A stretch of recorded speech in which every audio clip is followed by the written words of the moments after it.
liwa soki ozalaka mbula mbe tobatamaka yo na parapluie, soki mpe ozalaki moi mbele tokimaka yo na parasoleil. Adieu Séguin, forever.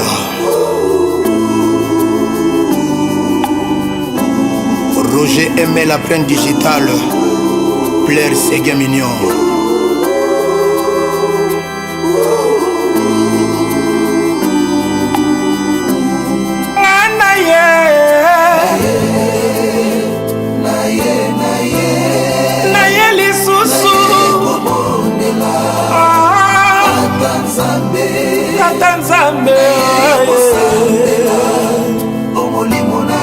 Oya Séguin mignon, papa na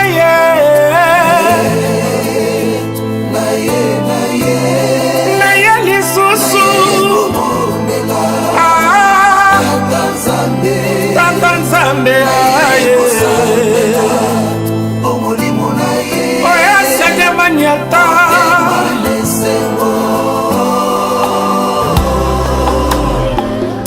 Séguin mignon, oyoki ata papa chéri mawa te. Sango na yo kaki na matoi, namoni yango na miso émotion. Rosar Kanza, Séguin mignon lali pongi ye, nazoyemba nazolela yoka te, ndoto nalota.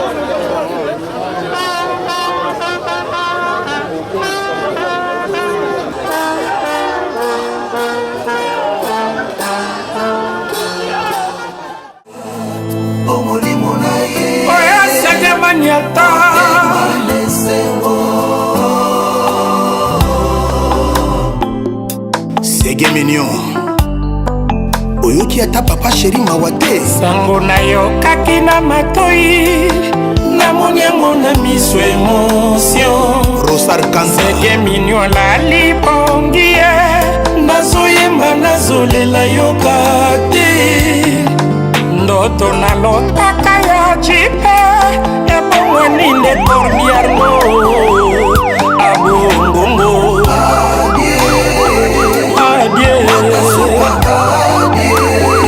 Séguin sali boye onini nganale Séguin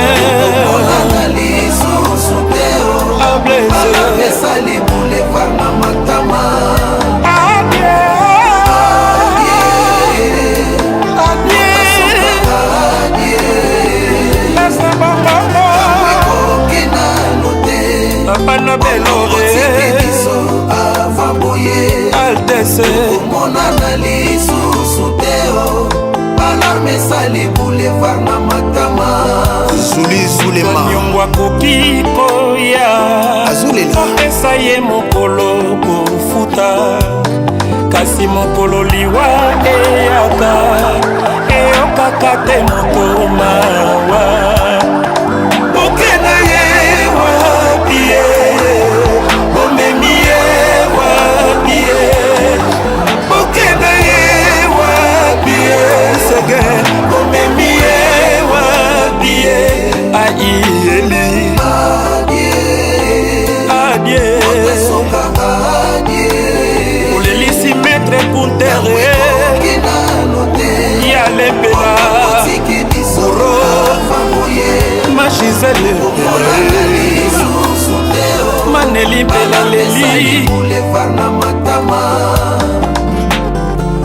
le vrai Serge Kassiama, Miss Léa Omba, Chéri Chimanga na musika lilio, Fondation Chéri Bakajika liseke mona lili, Papa Kulutu Kumu Lemuko Tanzil Matinda Bilepo.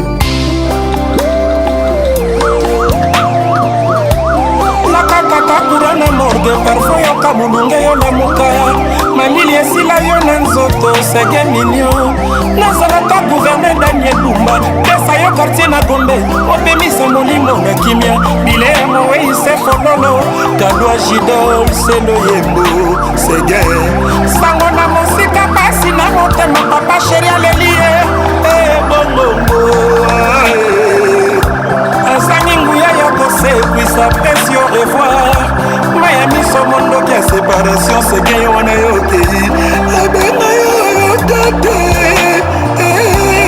mato ekomi bouche sege mignon tala pokwa ekomi baninga na nzela atmosphère sege okei wapi bles bongo mwanani pongi ya suka ye mawa opeselanga motema bayebaso bakende nasunda base kasi yangana opeselanga mbote na tati chabi na biso opeselanga mbote na selilere ya kobo opeselanga mbote na masta nanga mulala opeselanga mbote na monika celeste opeselanga mbote na pati moleso opeselanga mbote na metre bashangi opeselanga mbote na patricia opeselanga mbote na tonto Claudi Toma yaya opeselanga mbote na pepito mandareo opeselanga mbote na Rocky Frida Museo opeselanga mbote na papa na mama na biso adie sege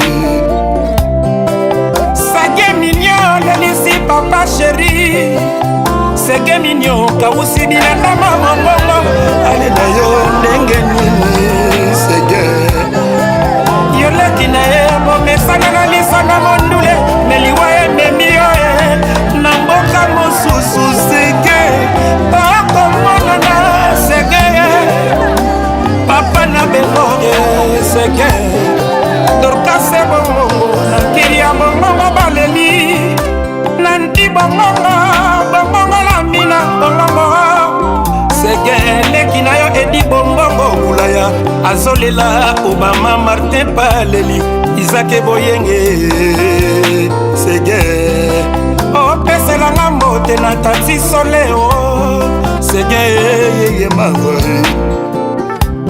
fami besebese mobimba totondi na mawa tutu kaluji apesi au revoir Gilles Kibese azolela sege maître Fikare azolela sege Tolbert Solo na kaloba se baleli leki na yo esabe azolela Rio de Janeiro lelie Jideleye azolela sege Chantalissimo azolela sege Michigan Sheriff na Joski Zola baleli Fils de guerre Pachoka Lula Sulumbonda azolela sege Maître Matondo achuda bofili baleli yo adie yeye mawe Blanchard Mosaka na mosika lelie International Rotengan bazolela sege Virginie na Zambrota bazolela sege Mapichu Dembo babebe chéri baleli yo sege yaya tomesana na ye meliwa ememi ye na mboka mosusu sege ndeki ya papa chéri sege olelisi tie Michel Kabea sege yoyoyo lelisi Patrick Mubenga ye sege yoyoyo lelisi Richard Shungu maître Beye Zululi Panda maître Anima Lengando Samsonite Yasaki Aleli sege mignon oyoki ata papa chéri mawate sango na yo kaki na matoi na moniango na miso émotion Rosar Kanza sege mignon la lipongie. Dans la vie pratique, Séguin était connu comme un bâton, un bosseur qui avait le souci permanent pour l'avenir de ses enfants. Ceux qui l'ont côtoyé peuvent témoigner que Séguin était quelqu'un de pacifique et doté d'une sagesse pour un jeune homme de son âge, a su faire régner la paix au sein du groupe Wenge BCBG. Très sociable, Séguin avait son cœur dans la main. Ceci pour dire qu'il avait partagé le peu qu'il avait avec ceux qui étaient dans le besoin. La relation de Séguin avec son patron, Papa Chéri J.B. Mpiana, avait dépassé le cadre professionnel pour devenir affectif, au point que Séguin était devenu quasiment le fils adoptif de son patron. C'est ainsi que lorsqu'il est tombé malade, au sein du groupe WNG-BCBG, tous les moyens ont été mobilisés pour une prise en charge médicale efficace, d'abord à Kinshasa et en New Delhi, où la mort l'a arraché à l'affection de sien. Séguin laisse un immense vide d'abord au sein du groupe WNG-BCBG et ensuite à l'association de Drummers du Congo dont il était président. Le philosophe français Saint-Augustin disait « Le présent du passé, c'est la mémoire ». Oui, Séguin appartient aujourd'hui au passé, mais il demeure à nous et parmi nous par la mémoire. Tout à l'heure, la terre de ses ancêtres engloutira le corps compatible et imparfait de Séguin, mais elle n'engloutira pas l'amour, l'amitié et l'affection que nous avons eus pour Séguin, ni l'espérance de sa résurrection en Jéhovah Dieu. L'artiste ne meurt jamais, dit-on. Tu resteras à jamais gravé dans nos mémoires. Adieu Séguin. Adieu notre cher ami. Adieu l'artiste Rido. Merci.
L'honorable sénateur Omana Bitika Pascal, qui au nom du bureau du Sénat dirigé par l'honorable Jean-Michel Samalukonde Kenge vient de déposer sa gerbe de fleurs.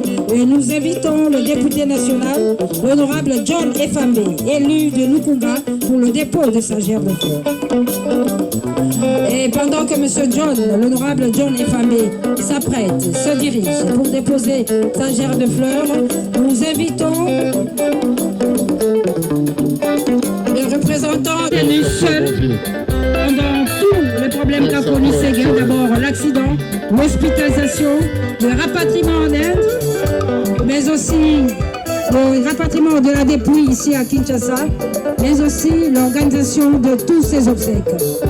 Le groupe et que pendant que Nyokalongo se dirige pour se recueillir devant la dépouille de Séguin Mignon Magnata, héritier Watanabe se prépare. Culturel pour le dépôt de sa gerbe de fleurs. Pour déposer sa gerbe de fleurs, nous invitons l'artiste et musicien héritier Watanabe pour le dépôt de sa gerbe de fleurs. Pendant que monsieur le chanteur héritier Watanabe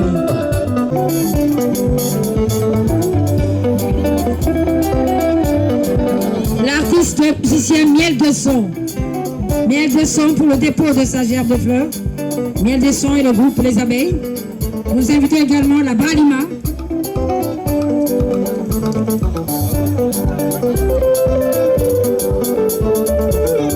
Les danseuses.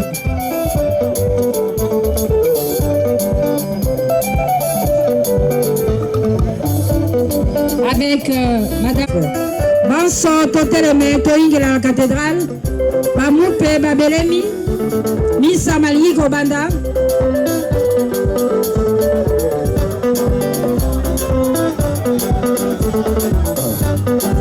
Séguin, la cathédrale.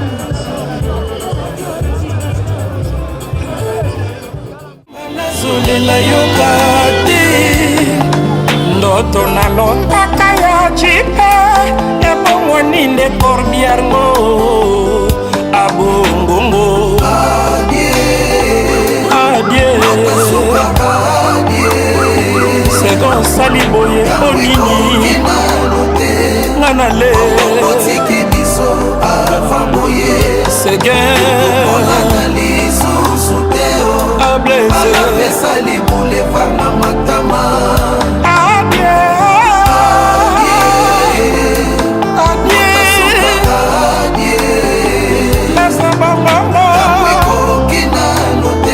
Papa Belore Altesse monana lisusu teo alarme sali boulevard na matama Zuli Zulema Nyongwa kokiko ya Azulela Kopesa ye mokolo kofuta Kasi mokolo liwa eyaka Eyokaka te moto mawa Bokena ye wapie Bomemi ye wapie Bokena ye wapie Sege Bomemi ye wapie Aïeli Adie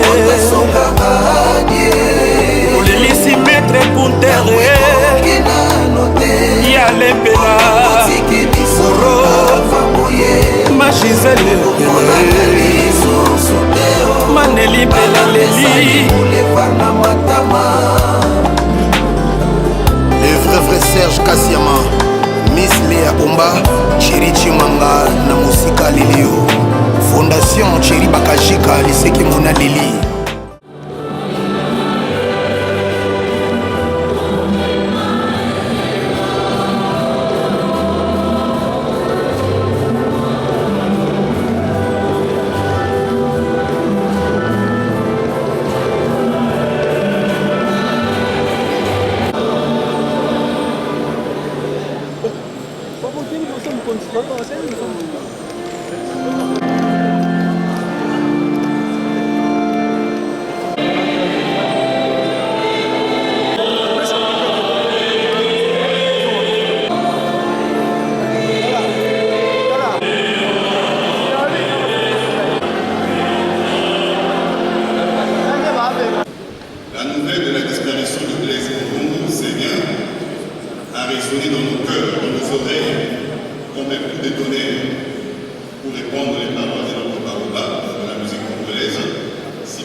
Son départ représente une perte immense pour le paysage musical de notre pays.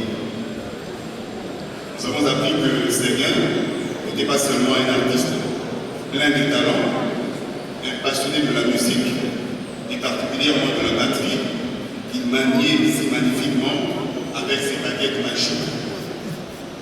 Il était aussi un homme de confiance, un homme sûr sur qui on pouvait compter, un organisateur. C'est pourquoi son chef n'a pas hésité à lui confier la direction de son orchestre, le BCDG.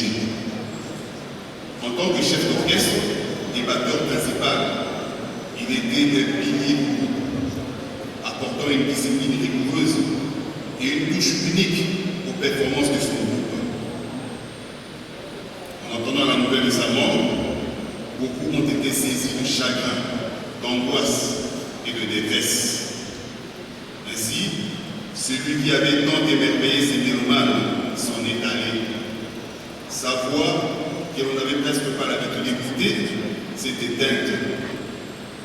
Mais si chacun, même si chacun au plus intime de lui-même se reconnaît finalement mortel, on en vient à rêver que ceux que l'on aime et que nous admirons ne connaissent jamais de fin. Et lorsque les ténèbres du deuil paraissent, un froid glacial saisit nos cœurs et nos esprits. Séguin est parti, mais son œuvre reste. Nous sommes là avec sa famille biologique et sa famille artistique. Pour eux et pour les mélomanes, c'est un jour de grande souffrance, un jour de deuil, un jour de tristesse. Cependant, Les textes de la Bible que nous venons de parcourir nous invitent en ce monde douloureux à fixer notre regard, notre attention, non pas sur la mort, mais sur la vie. Car Dieu est plus fort que la mort. À la fin de tout, nous dit Job, il se dresse sur la poussière de la mort, comme nous l'avons suivi dans la première lecture. La mort terrestre n'est qu'un passage. Tous, tôt ou tard, nous ferons cette expérience de la mort. Ce passage mène non pas au néant, mais vers une vie meilleure. C'est pourquoi Sainte Thérèse disait « Je ne meurs pas, j'entre dans la vie ». Séguin ne meurt pas, il entre dans la vie. A certainement trouvé écho dans le cœur de Séguin, Blaise, et toute sa vie a été une réponse à cette parole dans sa manière d'être artiste. Séguin et ses baobabs, ce grain de blé qui est tombé à terre et qui meurt, mais c'est pour donner beaucoup d'autres fruits, comme nous l'avons suivi dans l'Évangile. Que son talent et sa passion pour la musique puissent inspirer les générations futures d'artistes. Car l'artiste évolue avant tout dans l'espace de l'invention, de la nouveauté, de la création, de la mise au monde de quelque chose qui n'a jamais été vu, ni entendu auparavant. Blaise Congo a été ce genre d'artiste qui met en lumière l'inédit, qui enrichit le monde d'une nouvelle réalité.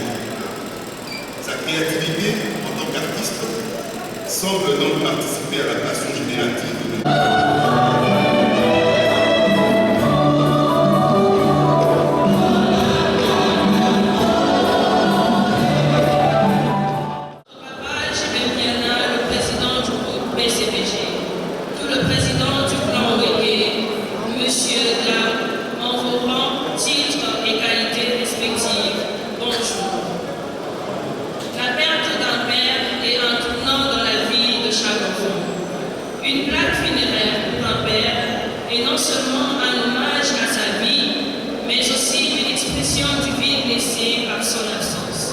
C'est un reflet de l'amour, du respect, de la nostalgie pour le moment partagé.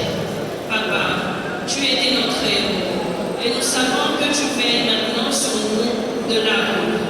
Un demi-siècle, c'est 50 ans. À 47 ans, papa, tu es parti trop tôt.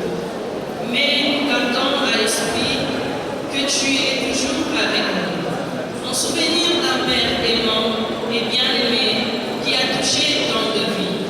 Notre Père, notre ami, notre amour inconditionnel, nous t'aimons et te remercions pour tout ce que tu as fait pour nous.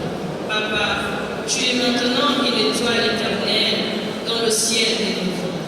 Ton héritage de force et de bonté vivra pour toujours à travers nous. Papa, ta voix résonne dans nos cœurs, un doux écho de sagesse et de courage.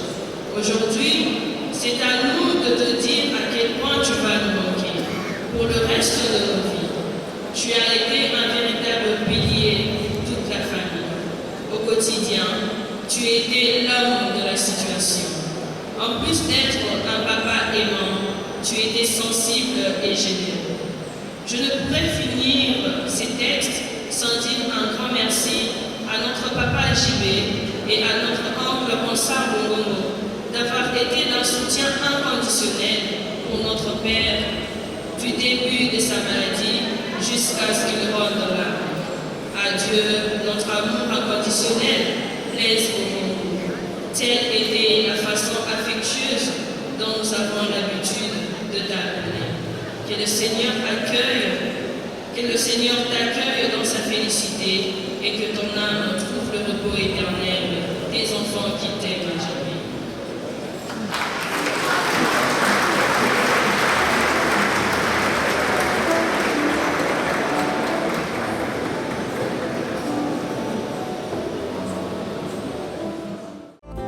Papa Kulutu Nkumu, Lemuko, Tantine Mathilde Bilepo.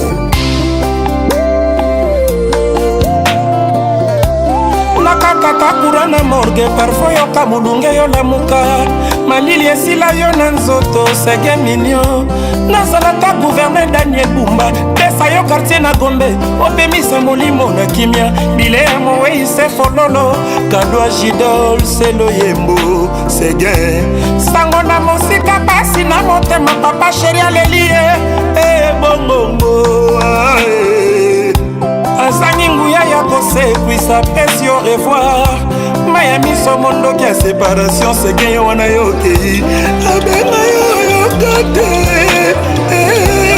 mato ekomi boshe sege mignon tala pokwa ekomi baninga na nzela atmosphère sege okei wapi ables bongo mwana lipongi ya suka ye mawa opeselanga motema bayebasa bakende nasunda basekazi yangana opeselanga mote na tati chabini biso opeselanga mote na selilor ya kobo opeselanga mote na masta nanga mulala opeselanga mote na monika celeste opeselanga mote na pati moleso opeselanga mote na metre bashangi opeselanga mote na patricia opeselanga mote na tonto Claudi Toma yaya opeselanga mote na pepito mandareo opeselanga mote na Rocky Frida Museo opeselanga mote na papa na mama na biso adie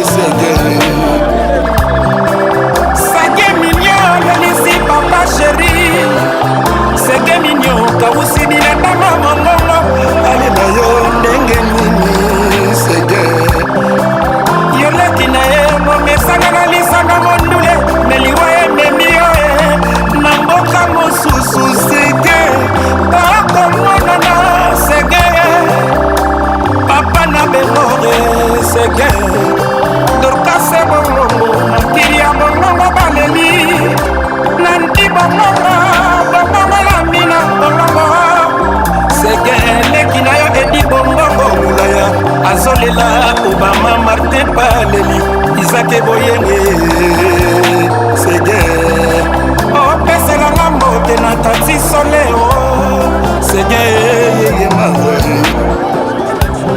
fami besebeje mobimba totondi na mawa tutu kaluji apesi yo revoir shilki bese solela sege maître fikare solela sege tolber solo na kaloba se baleli leki na yo esabe azolela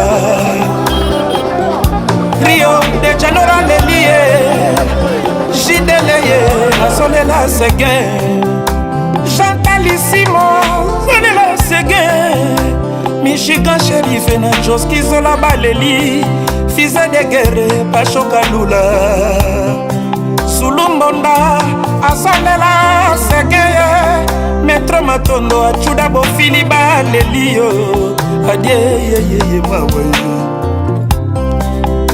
Blanchard Mosaka na mosika lelie international rotengan bazolela sege Virginie na Zambrota bazolela sege Mapichu Dembo babebe sheri balelio sege yaya tomesana na ye meliwa ememie na mboka mosusu sege leki ya papa sheri sege olelisi tie Michel Kabea sege yoyoyo lelisi Patrick Mubengaye sege yoyoyo lelisi Richard Shungu maître Beye Zululi Panda maître Anima Lengando Samsonite Yasaki aleli Adieu sege mignon